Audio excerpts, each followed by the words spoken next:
Hello, I've got David Lean with me, and I've already put out a video with David talking about his experience of child abuse in football. And today, David is responding to the recent documentary, a series of 3 episodes on football's darkest secrets of the sex abuse within football of children and the just prolific scale of that abuse. And I just would first of all like to thank you, David, again for coming back and talking to me, and to know what's your reaction to that documentary series. I think first of all, I need to thank you for giving me the opportunity to speak, to give me the platform.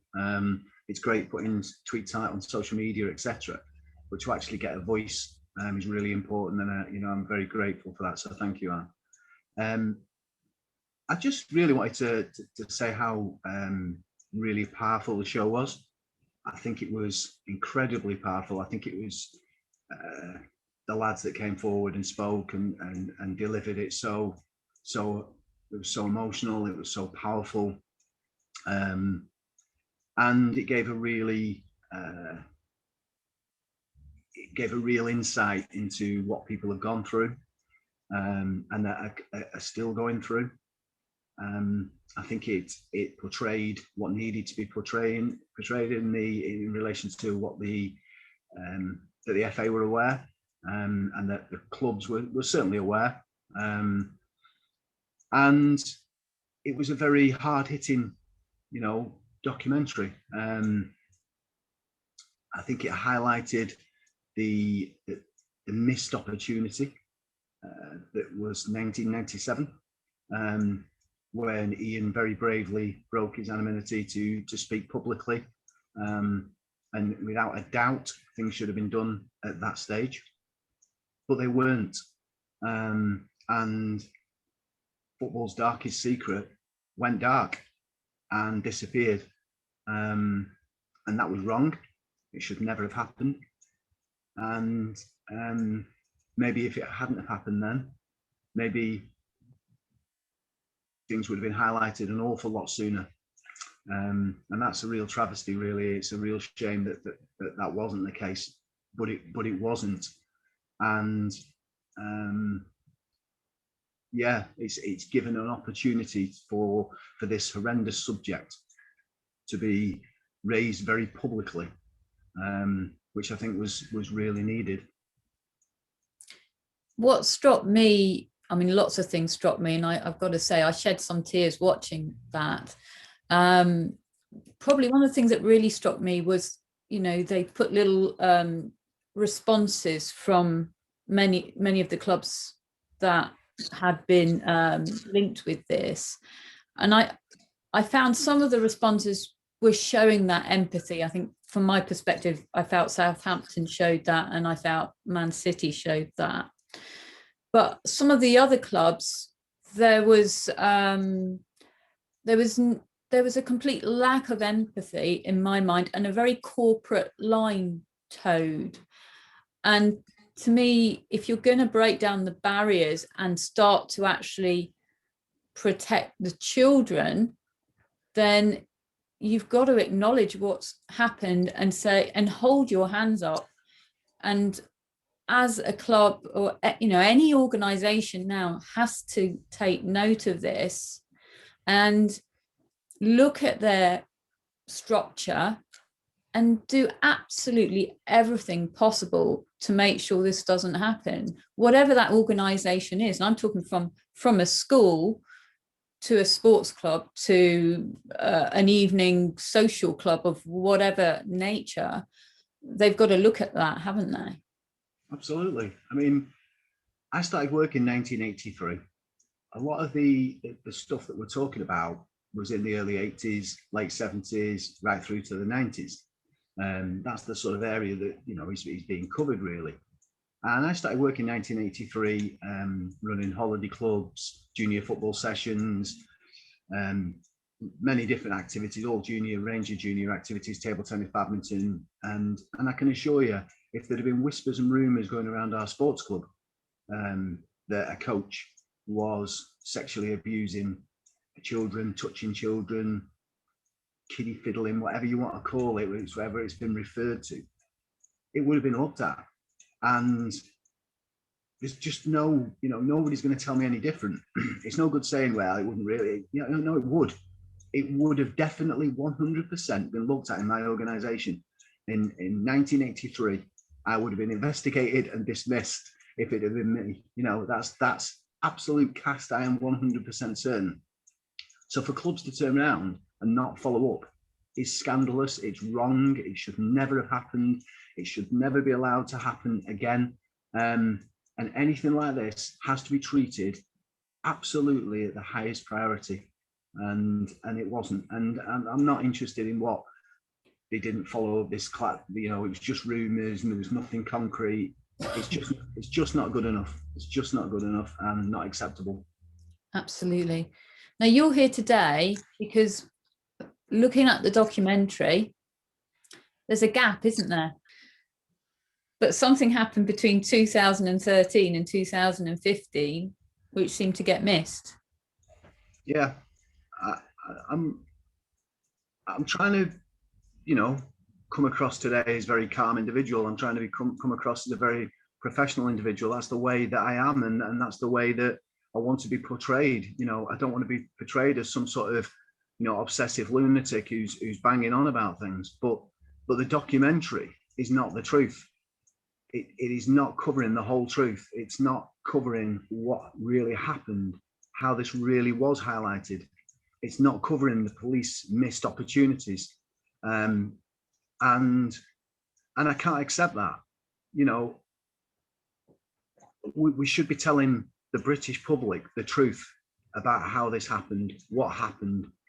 And I don't think it was comfortable viewing for the BBC to listen to what would have been my story. They're fully aware of my story.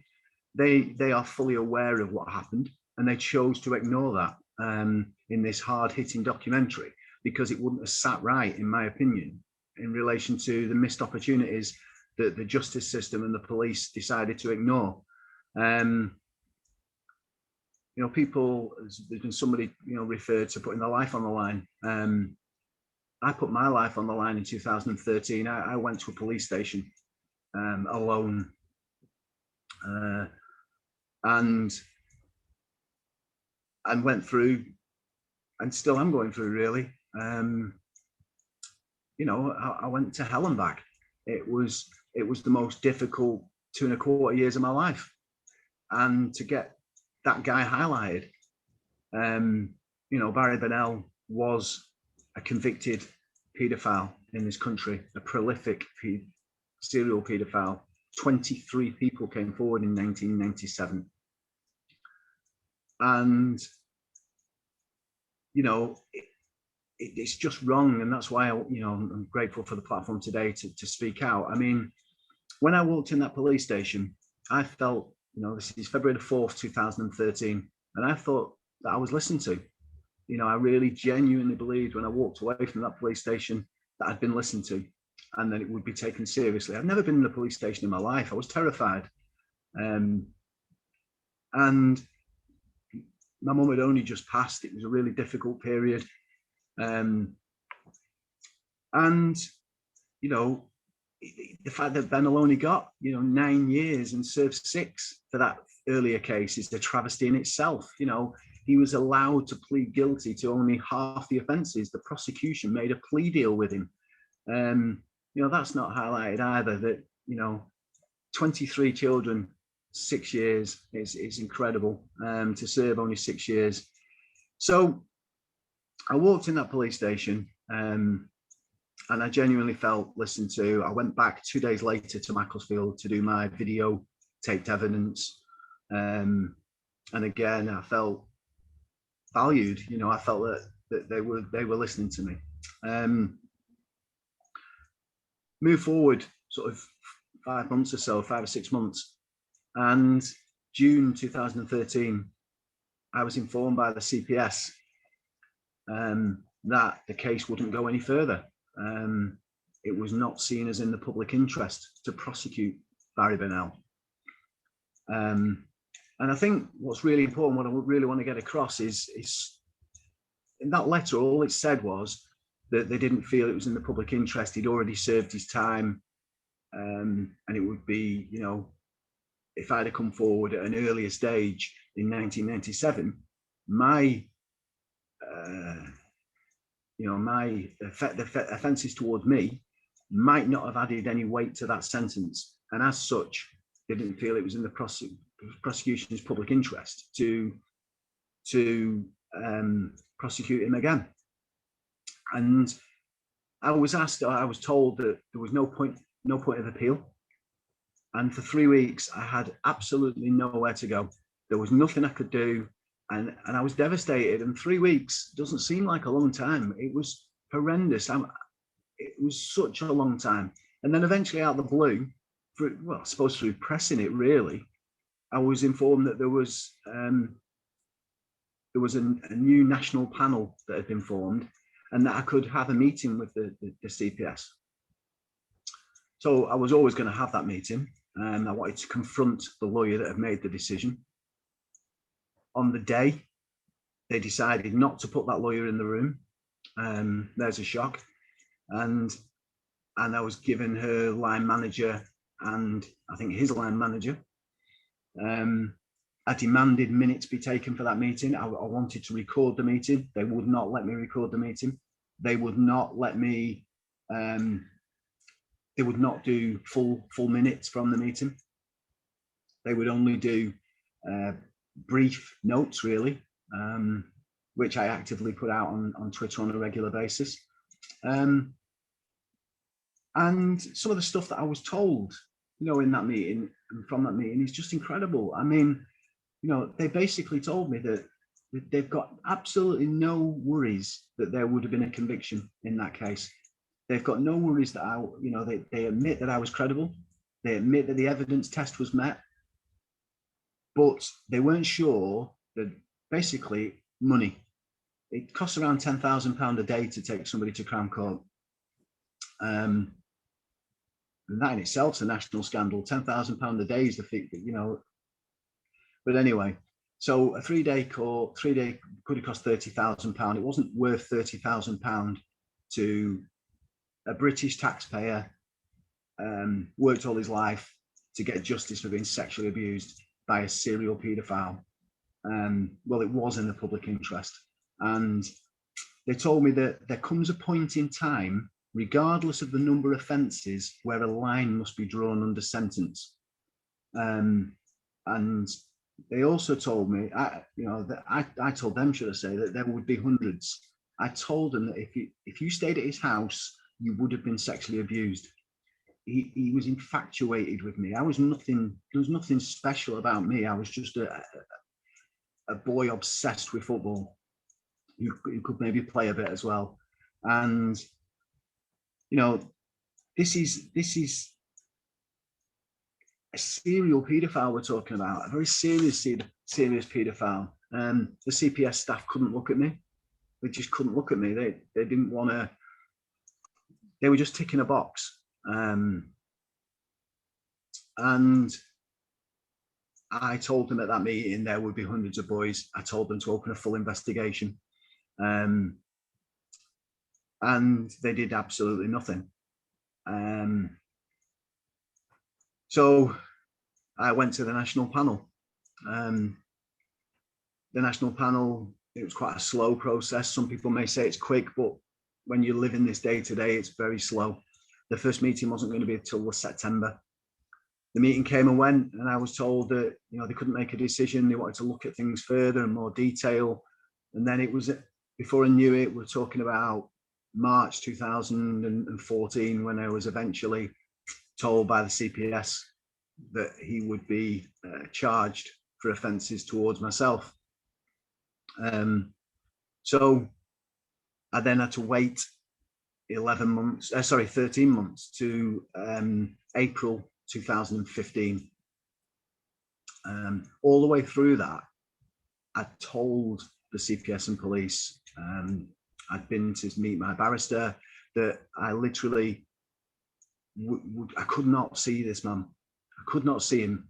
I didn't want. It's the only thing I had to be is away from him. But I wanted to go into the courtroom, and they told me about I could have screens erected and I could attend under special measures, and that was perfect. That's exactly what I wanted to happen. But then they took me down on the day. Well, first of all, he pled guilty on the day when I was stood at the back of Chester Crown Court, which gave him the opportunity to earn a shorter sentence. And he definitely, in the judge's summing up, a year was knocked off for that, because it started with 4 years and went down to 2 very quickly. When somebody's put somebody through 2.25 years of hell, it should be me that decides whether or not he gets to plea at that stage, because I understand there'll be some victims that won't want to go into court that would have been very appreciative of that, but I wasn't one of those, and then on sentencing, again, attending under special measures, I wanted to go into the courtroom and read my victim impact statement. I was met outside Chester Crown Court at the side entrance. I was whisked upstairs, but then I was led downstairs and sat with him alone outside court. They'd forgotten to put the screens up. They left me with him alone. I've now got that man's appearance with me every day. The justice system failed me that day. So, he was eventually convicted. And even on the day of the conviction, when in theory I should have been pleased because I was aware there was media, a journalist was in the courtroom. That night I spent writing to Chester Crown Court to complain about what had happened to me. And then we get to April of 2016, and I contacted the police to find out when he would be released, and had nobody else ever come forward. I was then told that 2 other boys had come forward. If he was released, it wouldn't be for long. Charges are imminent, and also that they couldn't tell me his release date, which I now know that they could. They could have told me his release date, and in fact, I should have been told his release date. Probation should have contacted me, and they didn't. So again, I was failed by the probation system. But also the police can find out that information very easily, his release date. And they decided not to bother also. So we're in April 16. I'm aware of others that have come forward. I'm aware now that in September of 2016, around 6 weeks or so, 7 weeks maybe before the story broke in the national media, that CPS had that case file. And the case file was for the very first main survivor in the 2018 case, that, with very serious charges. And this case was sat waiting with CPS. And not only that, I'm aware that the ex-footballer that came forward and broke the story was fully aware of Bennell being on license, was fully aware he was on parole, was fully aware that he'd just served a sentence, and was fully aware that there was a case with CPS. And when that story was written in The Guardian, it wasn't mentioned. Oh, that was mentioned. The reason horrendous, and let's be brutally honest about this, the story is horrendous of what happened. But it was a 19-year-old story at that stage. And as much as I've said, this should have been highlighted in a much bigger way in 1997, it wasn't. And the fact that there was this same offender out on license, he'd served another crime, another sentence, and another case was already at CPS. The story, including Manchester City Football Club, Premier League champions, this is then a massive story. And as such, the media wrote the story. So it became big in the news. Lots of people carried that story for 10 and 11 days. But nothing was done during that period. There was no action by police. Then on the 28th of November, Sky News covered my story. 28th of November 2016, and it was released that evening.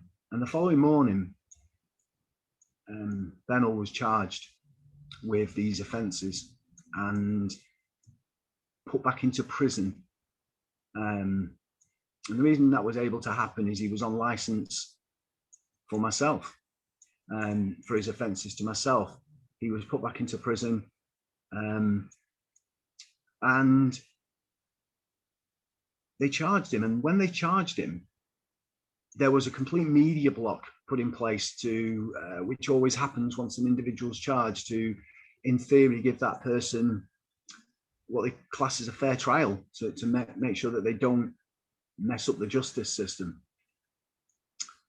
Now, they hadn't thought about that when they were putting it on telly every day.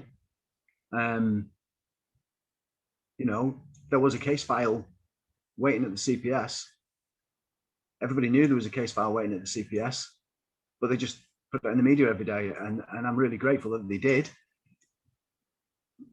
But the question is, should they have? But they did. But then the only difference between my own interview and all the other horrendous stories that were told by the other boys was that when I told my story to Sky, I made it abundantly clear that police were fully aware in 2013 of me asking them to investigate this, that there would be hundreds. Police made no illusions about this. Police were fully aware that that man coached in this country for 20 years, that they were fully aware that he worked at a children's home for over 18 months. But not only that, they were aware of a list of boys' names, 9 boys' names on a list by Barry Bennell himself. In 1998, once he'd been sentenced, in fact, 1 month after his sentence in 1998, Barry Bennell asked for a police interview in prison. At that interview, he said before he speaks up, he wants assurances that he would not be prosecuted for naming additional boys. Those assurances were given by police. And he then went on to name 9 boys. That was in 1998, just after his conviction. Those 9 boys were not part of that 23. These were additional boys. At that time, in 1998, those assurances should never have been given. He should have been, in my opinion, reinvestigated and charged again and given more time in prison. That did not happen. But when I went forward in 2013, I am absolutely fully aware now that the police officer dealing with my case and her supervisor, her investigating officer, if you will, her lead investigating officer, were fully aware of a list of this list. And what I'm told is they didn't realize the significance of this list. These are police officers. This is 2013 now. They can't make the excuses of the 80s and the 70s and the early 90s anymore. This is 2013. They did nothing with that list. They just left it. They left my case alone. I was alone going towards, I was telling them to let me go to the media. I was told I couldn't go to the media. I was not allowed to go to the media because it would ruin my case. I'm then told by Sarah Oliver in my house in 2018, after the trial, the main trial where Benno was sentenced to 31 years. About 2 months after that trial, she came to my house and told me, and it was actually her that told me about the list. And she told me it would be seen as trolling to ring these people, to contact these people. It would have been seen as trolling, which basically, I know is not the case. In fact, a leading ex-chief prosecuting officer from the CPS has come out publicly and said that there's every right to have contacted those names on that list. That was not done. She then told me it was done. After the story broke in November 16, these people were then contacted, or the ones that they could trace were contacted. And some of those people took the opportunity to disclose the abuse that they suffered. And that's why the real number for Benno will never, ever, ever come out, because some of those boys, even at that stage, must have declined the opportunity to even though Benno had named them, to come forward. And I just feel that is so wrong. You know, it's so wrong. I'm still waiting for a public apology for the whole way my case was dealt with by Cheshire Police. And that's ongoing as we speak. I just feel that there's so much more that the documentary didn't cover and chose not to cover because it was aware of it. The media, the national media, would not have picked up on this story without my case, without my fight. And the prosecution guidance in this country had to be changed in 2013, 14, to allow that prosecution to even go forward. They clearly stated they did not want to prosecute this man. He'd served his time. You know, we have to draw the line under sentence. We have to move on. I was told that this wouldn't, you know, putting Benno back in prison would not serve anything to anybody. Well, after that, after it broke, I think the numbers that have come forward for Benno are in triple figures. So to say that it wouldn't serve anything to anybody, I think has been highlighted that they're so wrong. Lots of these boys, including myself, could have got professional support, professional help through counselling, etc. 20 years earlier than what we got it. It could have changed our lives 20 years earlier than what it did. None of this is highlighted in this program. They kept it to an ex-professional footballer. Maybe that was better for the media to grab hold of, but I don't think that's a fair assessment really of what happened. And the whole program is about the truth. It's about survivors' truths. It's about people coming forward. It's about people telling their accounts. It's about what happened at football clubs, what happened with the FA, and all that's programmed. All that is accurate. You know, they've gone into specific detail in this program about the FA's review. They've waited for that review to be released to put the program out after it. It refers to the review in the program, and yet it completely bypasses the British justice system failing, and that's what it did. It failed, and not only that, you know, I would argue that ultimately covered up the fact that they didn't do a full investigation, a detailed prosecution into my case. They didn't want to look at how big this was. And it's wrong. It's really wrong. It's wrong because if it can happen to me in a case of this magnitude, what happens to Joe Bloggs when he's going forward to the CPS? They use these words, public interest. It's not in the public interest. I don't know a single person who lives and breathes today that would feel it's not in the public interest to prosecute a serial paedophile. And to tell me that it wasn't worth spending 20 or 30,000 pounds on me, you know, is hurtful. And it's really important to me that people understand that, you know, I'm trying to get people to be aware of the failings, but it's not just for me. You know, of course it's my story, but it's the fact that these things happen, and then a really detailed documentary just doesn't cover it. That's what the British public need to know. You know, they need to know how difficult it is to get a prosecution in cases like this.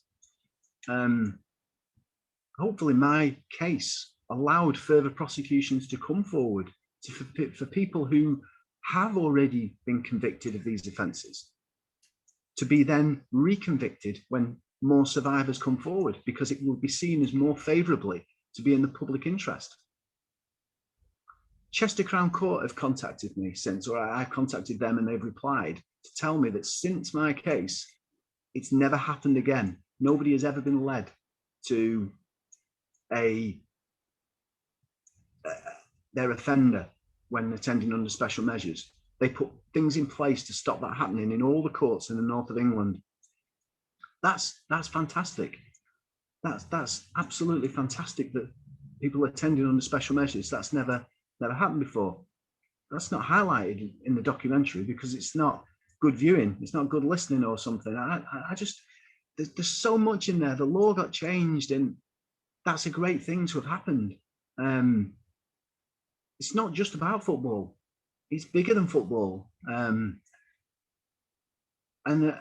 I just don't feel it's the truth. And I am bitter. I am angry.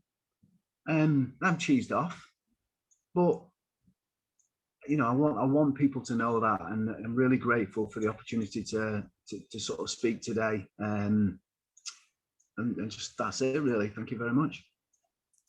I feel like the documentary was very much about the abuse in football, but not the failings of the justice system and all that goes with that. It's almost like there's two parts to this, and one part's been talked about, but actually there's a whole other area with the justice system, and some of it seems to have changed, but I'm sure there's always room for improvement. The inconsistencies are horrendous. I mean, you look at the Bennell case and the Bob Hoskins, I forgot his bloody name now. Higgins, yeah, the Higgins case they took only 12 boys forward for the Bennell case in 2018. 12 boys. The Higgins case, there was, I think, 22 or something they took to court. So where's the difference come from? You know, Bennell's they had 100 survivors to choose from, and they chose to take 12 forward. Now that's great in relation to those 12, but what about the others? And I appreciate they couldn't have took 100 forward, but it took a lot of courage for them men to come forward. And they won't ever get their justice in the courts. So there's inconsistencies in 2018 about the way that we work and the way that we operate in different parts of the country. They need to standardize things. They need to get their acts together, because this will happen again. you know, whether it's football or wherever it is, it will happen again. So, you know, I just think that there's so much learning to be done, but to learn, you have to tell the truth, and you have to learn the truth, and you have to respect the truth, and you have to think about it and look at what happened and then make sure it doesn't happen again. Yeah, I think it's a case of holding your hands up and saying, yeah, this was not right, but we are looking at it and we are addressing it. Because again, look at standing back and seeing these are human beings with emotions who have been through trauma, some of the most awful trauma that a child can go through. And for them, their case not to go forward makes them feel, well, a whole host of emotions, I'm sure, but not valid. It's almost not, well, it's not being heard, it's not being accepted, whether or not that's the truth, whether, you know, I'm sure that a lot of these people were believed and had a great case, and obviously they made their decisions, but it's what the effect is on that individual person. That is what I see. And being told that their case is going forward, so and so's, but yours isn't, would have a devastating effect on any victim. And I think that's the point, isn't it? Or one of the points that you're really wanting to make. If something good, because I always like to think that out of bad, we've got to try and find something good, you know, whether, you know, that's a change, another change in the law, a change in the system. What would you like to see come out of what you've said today, what you've spoken up about today, or what is the message that you really want people to get? I think from a justice system point of view, you've got to learn that survivors aren't going to come forward to order. They're not just going to come forward when somebody thinks they should come forward. A survivor will come forward when he's ready, or when she's ready, when they're in the right place, they're in the right time, they've got the support, they feel ready to deal with what's going to come. So from my side of things, that doesn't happen overnight. It doesn't happen when it suits. It'll happen when they're ready. And if somebody's been served in prison previously, it doesn't matter. It doesn't matter. That survivors come forward when they're ready to come forward. And they, you know, if a paedophile wants to sexually abuse multiple children, then they serve multiple prison sentences when those individuals are ready to come forward. I'm not interested in, well, if it had come forward in 1997, it wouldn't have had any weight. It's rubbish. It's absolute rubbish. If there is enough evidence to prosecute, you prosecute. And it's in the public interest because he's a serial paedophile. And the justice system has to forget, if the evidence test is met, and I appreciate that is difficult enough to get through that stage anyway with non-recent offences. But if that's met, then a prosecution is very much in the public interest. And so that's that. From my side of things, you know, that's it. They need to get their acts together on how many offenders can go through. They need to speed up the justice system. It's incredible. I mean, 18 months, 2 years, and plus, you know, I hear about cases that are much longer than 2 years. It's such a difficult time for a survivor to go through. And they need to do a good and proper investigation. They need to do their job. You know, ultimately, you can't blame. You just can't do a full investigation. I mean, my investigation took, I think it was 5 months. And there was one witness, my dad. You know, it was interviewing me. Well, they'd done that within 2 days. So within 2 days, my interview was done. All they had to do was go and interview Bennell. And then my dad, it still took 5 months. Now, you can imagine a detailed case when there's hundreds of survivors to you know, it must be difficult. But a lot of these cases, there is very, very little, very few witnesses because of the nature of the crime. So, you know, and then they need to get it right in court. They need to make sure that people are looked after. Victim services need to make sure they're on the ball. You know, I got an email about I don't know, months after Bennell's conviction, telling me that, just to let me know that Barry Bennell had been reconvicted. Well, it'd been in the national media about 2 months before. I'm fully aware that Barry Bennell had been reconvicted. But yeah, it took about 2 months for me to receive that letter. You know, it's just, it's inapt. It's just not good enough. There's no excuses. But as I say, I can talk all day about, you know, what happened. For me, I just don't feel the British public know the truth. And I just don't feel that I had the opportunity to speak in a documentary and tell people how hard my life has been and how difficult it's been, and how the law had to be changed to prosecute him, and how they didn't want to prosecute him, and for it to be completely bypassed, I just feel is wrong. And I'm not the sort of person who's going to sit down and accept that. So, you know, I think this should be highlighted. So thank you for that. You know, if these names hadn't got into the media of those victims, there would have been a lot of victims, as you say, that wouldn't have come forward.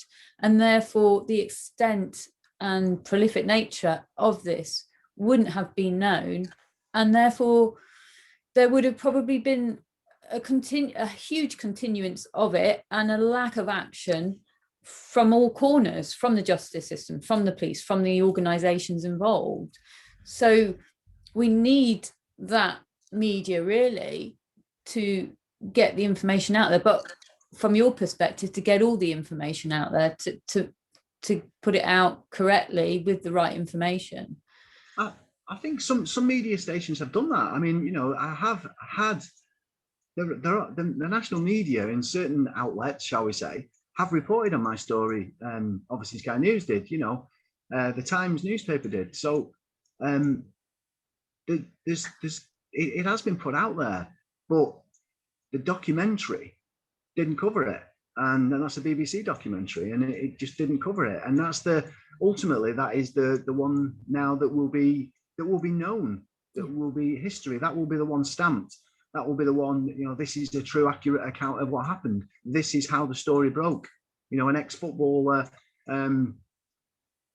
stepped up in front of a camera and broke the story. He only broke the story because of it was allowed to be broke, and just it's just, yeah, I don't feel it's right for that to be the way that this story is told. I don't think it's fair on me or my family. Yeah. Well, hopefully talking today has at least made some impact, and that people will share this and talk about it and understand it, and that hopefully there'll be some further addressing of the issue as well within the justice system. So that's what we can hope for, I think, from today. So, you know, I hope that, again, as I've said to you previously, I hope that you can find peace. I know you've got some exciting things ahead of you, and yeah, I think, you know, you deserve a good, happy, enjoyable life. You've done your fighting. No, thank you very much. Thanks, David.